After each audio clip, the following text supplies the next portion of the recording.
muslim mukmin. 12 itu apa saja? Nah ya. Tapi sebelumnya kita baca hadis Nabi. Bismillahirrahmanirrahim. Bismillahirrahmanirrahim. Qala Rasulullah sallallahu alaihi wasallam. Min husni Islamil mar'i tarkuhu ma la ya'nihi. Min husni Islamil mar'i tarkuhu ma la ya'nihi.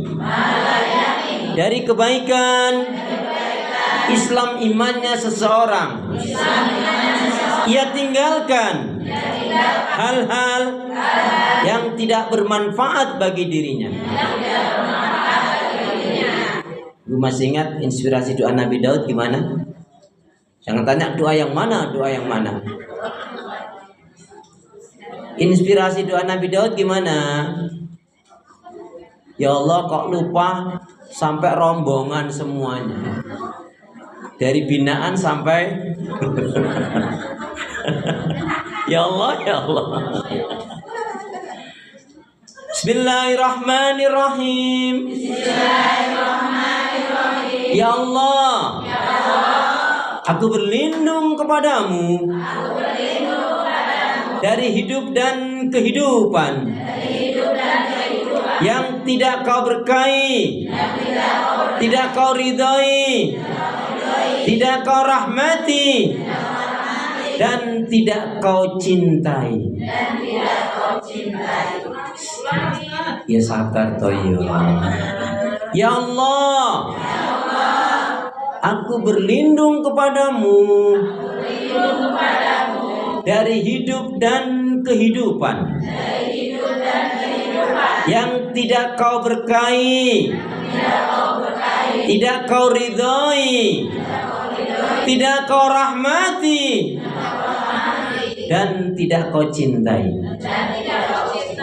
Habislah orang ini. Kalau orang ini hidupnya nggak diberkahi, nggak diridhoi, nggak dirahmati, nggak dicintai Allah, untuk apa hidup? Uplek saja masalah dunia harus seperti ini. Ini nanti dengan satu pertanyaan, masih ingat? Mahalnya sehat, bernilainya sehat, berharganya sehat itu kapan? Halo? Assalamualaikum? Bernilainya sehat, mahalnya sehat, berharganya sehat kapan? Saya ulangi. Bernilainya sehat, mahalnya sehat, berharganya sehat itu kapan?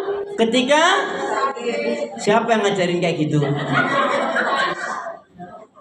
Ini perhatikan. Jadi bernilainya sehat, mahalnya sehat, berharganya sehat itu adalah ketika Allah beri kita kesehatan, kita gunakan untuk kebaikan ibadah dan amal soleh. Itu baru keren. Itu baru bernilai. Contoh, ada loh orang sehat tapi kafir ingkar, sehat tapi sombong, sehat tapi ngerumpi, sehat tapi cerai, sehat tapi ngungkit-ngungkit kebaikan, sehat tapi dengar azan kaget. Zaman sekarang ini termasuk yang kebolak-balik ya. Saudara-saudara kita yang mu'alaf dengar azan Allahu Akbar, Allahu Akbar, mereka tersentuh hatinya, masuk Islam. Atau dengar azan para mu'alaf masuk Islam. Yang ini yang Islamnya sudah lama dengar azan malah kaget. Sudah tahu 5-10 menit lagi azan, malah godak-godok, gorang-goreng, nyuca-nyuci, mopas mepes, nyetrika-nyetriki. Ya mesti sholatmu berantakan, mesti sholatmu terlambat. Ya. Jadi saya ulangi, mahalnya sehat, bernilainya sehat, berharganya sehat itu ketika Allah beri kita kesehatan, kita gunakan untuk kebaikan ibadah dan amal saleh. baru. Wa idza faraghta fansab wa ila rabbika. Ini kaitannya dengan kunci kebaikan. Ada yang masih ingat kunci kebaikan? Apa itu kunci kebaikan? Bismillahirrahmanirrahim. Bismillahirrahmanirrahim. Kunci kebaikan. Kunci kebaikan. Hendaknya kita selalu menyibukkan diri dalam kebaikan, ibadah dan amal soleh. Inilah kunci kebaikan. Hendaknya kita selalu menyibukkan diri dalam kebaikan, ibadah dan amal soleh. Kenapa? Sebab jika kita tidak menyibukkan diri dalam kebaikan, ibadah dan amal soleh, maka syaitan yang menyibukkan kita dalam maksiat dan dosa. Alladzi yuwaswisu fi sudur. Kalau yuwas itu artinya setan menggoda. Tapi yuwaswis sampai mati. Jadi kalau orang tuh belum mati, ketika dalam keadaan sakaratul maut itu nggak ditinggal oleh setan. Sampai orang itu betul-betul mati baru ditinggal. Kalau yuwas kan hanya goda, sekali goda nggak mau sudah ditinggal. Tapi yuwaswis selalu sampai mati. Maka itulah kenapa kalau ada di antara kita orang tua, saudara kita, teman, sahabat kita, kok dia dalam keadaan sakaratul maut, sebaiknya ada yang membimbing talqin. Makanya kalau bisa jangan sampai kita